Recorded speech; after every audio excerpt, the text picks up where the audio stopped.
Os instrumentos musicais de madeira que você conhece hoje, como violão, guitarra, baixo, cavaco, violino e outros, poderão simplesmente sumir do mercado dentro dos próximos 7 anos. Você duvida? Fica comigo que eu vou te mostrar por quê.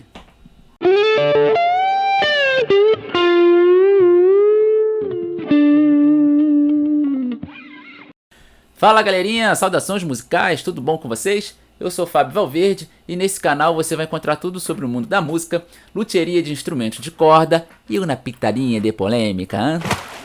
Não é de hoje que nos deparamos com a falta de madeiras nobres para a confecção de instrumentos musicais. Desde os anos 70, quando os fabricantes brasileiros tiveram que parar de comprar o jacarandá da Bahia, em face de ter sido proibida por causa do risco de extinção, que elas passaram a adotar outras madeiras que pudessem substituir o jacarandá sem ter perda de qualidade sonora, física e de resistência. O Brasil é rico em variedade de madeiras para uso em instrumentos musicais, e isso passou a ficar mais evidente nas últimas décadas, com a adesão de madeiras tais como marupá, freijó, pau-marfim, pau-ferro, canela, entre outras.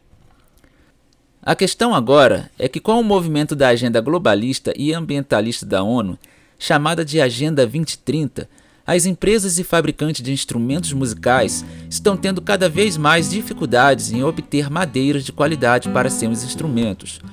A poderosa Fender mesmo, por exemplo, que teve que trocar o uso do seu famoso Rosewood na fabricação de suas guitarras e baixos de origem mexicana por outra similar, e a escolhida para o cargo foi o pau-ferro, de origem brasileira e boliviana. Já a Gibson teve suas madeiras de ébano da Índia apreendidas entre 2011 e 2016, que seriam usadas em 10.000 guitarras. A Tajima, em âmbito nacional, está trocando algumas madeiras já consagradas pela marca pelo uso de material sintético, ou madeira industrializada, a qual estão chamando de Technical Wood, sendo nada mais que um composto de folhas de madeira, ou seja, laminado, parecido com o compensado, sendo a única diferença é o sentido dos veios na colagem das folhas.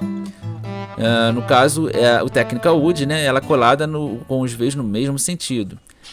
Eu já peguei um instrumento musical com um corpo feito de material químico que cheirava tão forte a petróleo que chegava a incomodar, gente. A sensação é de que se eu riscasse um fósforo ali, o troço ia explodir. Agora, o que mais me deixou em alerta foi quando eu vi o violão que a Apple lançou. Peraí, a Apple lançou o violão? Sim, ela mesma. Mas o que ela tem a ver com instrumentos musicais? Não tem nada a ver com instrumentos musicais, mas tem a ver com tecnologia de massa. Brincadeiras à parte, o Lava M3 foi lançado pela Lava Music, uma empresa chinesa criada em 2013, tendo seu primeiro violão sendo lançado em 2015. O Lava M3 foi lançado em 2021, sendo o violão considerado o mais tecnológico do mundo. Ele é todo feito de fibra de carbono, e sua ressonância acústica vem na verdade de um alto-falante interno. No lugar do seu pré-equalizador, vem um componente similar a um smartphone. Para tocar esse violão, precisa deixar ele na carga, como um celular. O chamativo desse violão é que ele possui efeitos embutidos em um sistema eletrônico, similar ao de um smartphone com tela touchscreen. Entretanto, o preço deste violão ainda é bastante salgado, girando atualmente entre 10 a 15 mil reais. O instrumento parece até interessante, porém, se por algum acaso faltar energia elétrica, também não haverá som de violão. Na verdade, nem sei se podemos considerá-lo de fato um violão acústico. Que futuro tenebroso nos aguarda, senhores. A pergunta que não quer calar é: até que ponto isso se faz necessário? Os ambientalistas alegam que o superaquecimento global ou a mudança climática, que para eles é causada pelo homem, é o motivo de todo esse mal atual. Como podemos ver nesse pequeno trecho de um vídeo da organização que eu vou mostrar para vocês agora. Existe mais vidas no espaço? Sim ou não, está em todos os lugares. Se você pensar, nós precisamos basicamente das mesmas coisas: água fresca, ar limpo e comida saudável. A boa notícia é que a Terra tem tudo isso para todos nós. A má notícia é que nós encontramos alguns problemas no caminho. O primeiro é a mudança climática. O jeito que vivemos na Terra hoje está danificando muitas coisas que precisamos para viver. Os combustíveis que nós queimamos estão contaminando a atmosfera. Nós estamos esgotando nossas fontes de água potável. Tudo isso está mudando o clima. Com sorte, nós temos um plano. As Nações Unidas anunciaram os Objetivos Globais para o Desenvolvimento Sustentável. São 17 objetivos que protegem o planeta contra a mudança climática e tornam o mundo seguro e mais justo para todos. Nós temos que alcançar essas metas até 2030. Mas há também especialistas como Ricardo Felício, professor de Geografia, meteorologista e doutor em Climatologia na USP, que afirmam que é uma farsa e que está sendo apenas usado como pano de fundo para outros propósitos, como podemos ver no trecho a seguir. O que é aquecimento global, professor? Bom, vamos dizer assim que foi uma ideia que quiseram criar, dizendo que a temperatura do planeta média, que já é uma abstração total, né? Imagina você ter 510 milhões de quilômetros quadrados, achar que tem uma temperatura média. A temperatura varia de menos 70 a mais 50, média, que eu falo é média do seu umbigo, né? Que não tem nenhuma representação física esse absurdo. E aí eles fizeram uma associação de que um dos gases pertencentes, que fazem parte dos constituintes da atmosfera, mas um gás traço, que é o CO2, ele, a partir da sua proporção crescendo na atmosfera, isso faria a temperatura do planeta aquecer. Isso não tem nenhuma evidência científica que isso acontece. Tanto é que nós temos diversos períodos em que a concentração de CO2 já estava muito mais do que a atual, inclusive uma delas 10 vezes a atual, e o planeta Terra virou uma bola de sorvete. Então não tem nenhuma evidência científica que mostre que o CO2 consegue aquecer o planeta, né? Reter aí a radiação que fica presa na atmosfera. Então isso não existe. Eles conseguiram colar essa ideia, né? Através de modelos de computador. Então veja só, se a gente sempre fala assim, bom, a ciência tem que trabalhar em cima de observação, descrição, aí você passa para teorizar, ou seja, vai fazer levantamento de uma teoria, mas você tem que passar primeiro pela hipótese, e para chegar na teoria você tem que trazer as evidências, esse é o passo.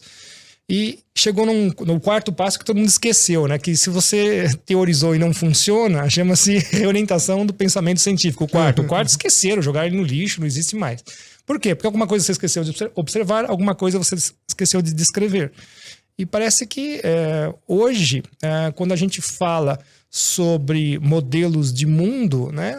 Você agora usa o modelo que você inventa do mundo para justificar a sua hipótese. Olha só que coisa absurda. Não, mas aonde está a prova no mundo real do que você está falando, ou seja, trazer as evidências para corroborar a sua hipótese? Está no modelo de computador que eu fiz. Isso é um erro epistemológico científico crasso, quando a explicação que você está querendo dar é a própria imaginação que você fez, porque modelos são simplesmente imaginação. Agora, o mais interessante é que quando a gente faz essa varredura toda dessas informações de avaliação de CO2 com temperaturas, a gente sempre vê, e o Al Gore mente descaradamente no seu documentário ali, que na verdade é filme de ficção científica, que o CO2 sobe primeiro e a temperatura sobe depois. Não, é o contrário. A temperatura sobe primeiro e o CO2 acompanha. A temperatura desce e o CO2 acompanha. Isso tem um intervalo de tempo de 800 anos a 1000 anos. E os cilindros de Vostok são a prova fundamental de que isso aí é uma mentira. Quais são os registros científicos dos quais eu preciso ir atrás para poder ver esse aumento? Quais as fontes, né? Quais as fontes, exatamente? Você tem instituições que trabalham com criosfera que têm isso registrado. Então tem que procurar alguma, tipo o Instituto Scott, que é um deles que tem, né? Mas assim, muitos trabalhos científicos que trabalham com a parte de testemunhos de gelo, mais antigos, não dos últimos 50 anos, os mais profundos, indicam isso com muita clareza. O próprio IPCC coloca isso no seu quarto relatório, que a gente fala assim, até o quarto relatório de 2005, 2007, ainda tinha alguma, vamos dizer assim, ainda tinha algum pudor. A partir dali virou uma porcaria, uma piada, tanto é que saiu em 2007, 2008 até 2010, o IPCC, que é o painel do clima, teve uma debandada. Os caras falaram, não, vocês estão mentindo descaradamente nos relatórios, né? Vocês estão omitindo as informações, então... Por que sacrificar a qualidade dos instrumentos musicais em prol de uma agenda, se é possível fazer uso inteligente das madeiras? Uma vez, Claro que se plantar, ela cresce, ela nasce e cresce de novo. Por que então não investir em um reflorestamento consciente? Em minha humilde opinião, analisando o mundo, as mídias e a realidade dos fatos, eu percebo que há exageros, tanto da parte dessa agenda, como também há negligências por parte das empresas e cortadores de árvores. Bem sabemos que o bom senso é sempre o melhor caminho. E cá entre nós, o bom senso não custa caro. Então, galera, fiquem ligados. Se você tem o sonho de ter um instrumento de madeira feito com o melhor que há das madeiras, corre lá. Vai comprar ou então encomenda com o seu luthier, porque as madeiras estão escassas e logo logo elas vão sumir do mercado. Já está bem difícil de conseguir madeiras nobres para comprar e fazer instrumento musical. E então, não perde tempo não, falou? Então galera, eu vou ficando por aqui.